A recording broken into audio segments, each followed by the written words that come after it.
Trump यांच्या व्यापार शुल्क लागू करण्याच्या धोरणामुळे जागतिक व्यापार युद्ध भडकलं। इतर देशांकडूनही पावलं उचलण्याची धमकी। कॅनडाने अमेरिकी वाहनांवर 25% तर चीनने 34% आयात शुल्क लावलं। भारतीय बाजार जवळपास 1000 अंकांनी कोसळला। रिलायन्स इंडस्ट्रीजला पडझडीचा सर्वात जास्त फटका।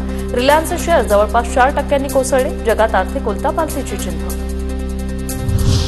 बँक ठेवीदारांच्या संपूर्ण ठेवीवर 100% विमा सुरक्षित करा। खासदार नरेश म्हस्के यांची संसदेत मागणी।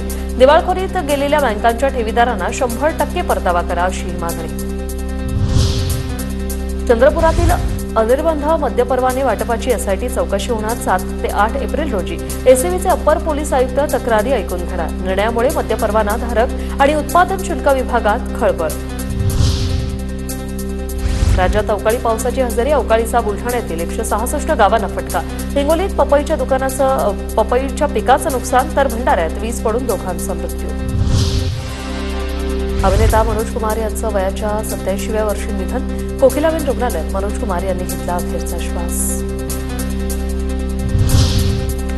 राज्यात कोणत्याही ठिकाणावरून ऑनलाईन पद्धतीने घरांची नोंदणी करता येणार। एक राज्य एक नोंदणी योजना 1 मे पासून लागू होणार। कोर्टाच्या आदेशानंतर 3 महिने उलटूनही डोंबिवलीतील 65 बेकायदा इमारतींवर कारवाई नाही। 7 दिवसात कारवाई न झाल्यास संबंधितांविरुद्ध याचिका दाखल करणार। याचिकाकर्ते संदीप पाटलांची माहिती।